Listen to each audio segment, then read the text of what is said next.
As I read Spawn the Undead number 5, another image from my past flashed into my mind.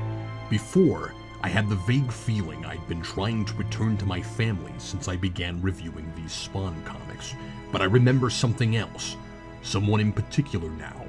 I have a wife. Or I had a wife. For the first time since I arrived, I longed to know more about who I was, and although it would certainly only intensify the pain, what I have lost. This is the first multi-part story in this series, and shows every potential of being the best. It sees Spawn helping another lost, self-tortured person, as he did with the woman who couldn't let go of the soul of her abusive grandmother. And it is another story centering around the displacement of someone's soul. This series has, until now, been mostly on par with Curse of the Spawn, with the added surprise privilege of actually seeing Spawn appear in a book with his name in the title. This is a stronger premise, as Spawn naturally relates personally to both the protagonist in this issue, Richard, and his tragically killed wife, Amy. Richard's backstory feels less hackneyed and more real than so many throwaway, tragic Spawn characters. Richard isn't an extreme personality the narrative fumbles to try to make into someone just empathetic enough I'll keep reading about, like McElroy attempted with Jessica Priest. This man made one enormous mistake and can't move away from it because it impacted every part of his life thereafter. Richard swerved off a bridge in a drunk driving accident, killed his wife, and became completely paralyzed from the neck down.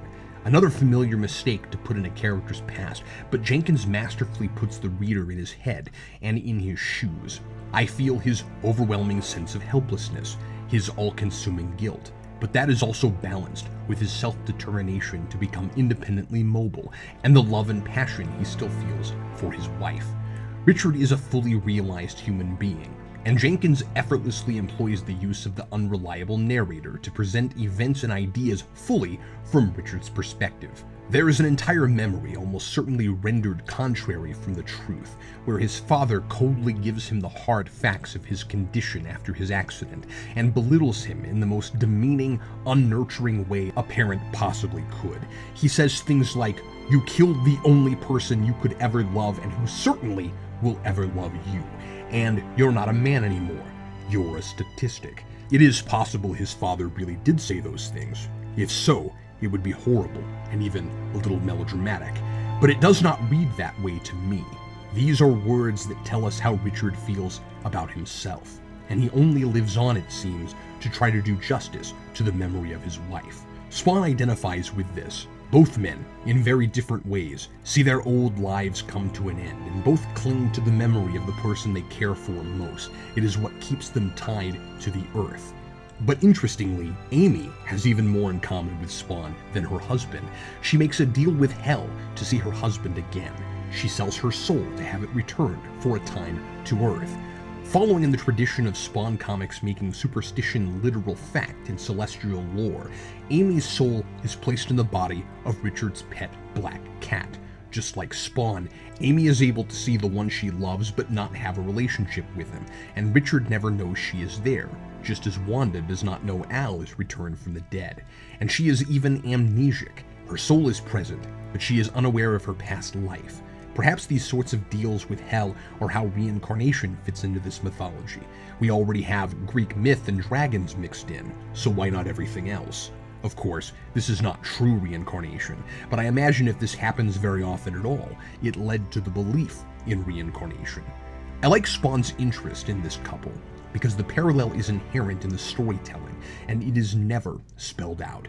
This is Spawn's chance to reunite two souls meant to be together forever. Remember, this series has thrown out the half and half rule, and good souls do go to heaven. At least it's consistent with its own stories. If Amy had never made that desperate pact with demons, she and Richard would have been together in heaven, though if eternal bliss has anything to do with how you live your life and nothing with belief, as seems to be the case here, irresponsible driving does not warrant eternal damnation. So at the end, Spawn is ready to help Richard ensure Amy's place in heaven. I am invested in Richard, and this is finally a personal tale for Spawn, a chance at some real personal redemption he never had the opportunity to achieve before. I think I am remembering something else. My wife's name. Sarah!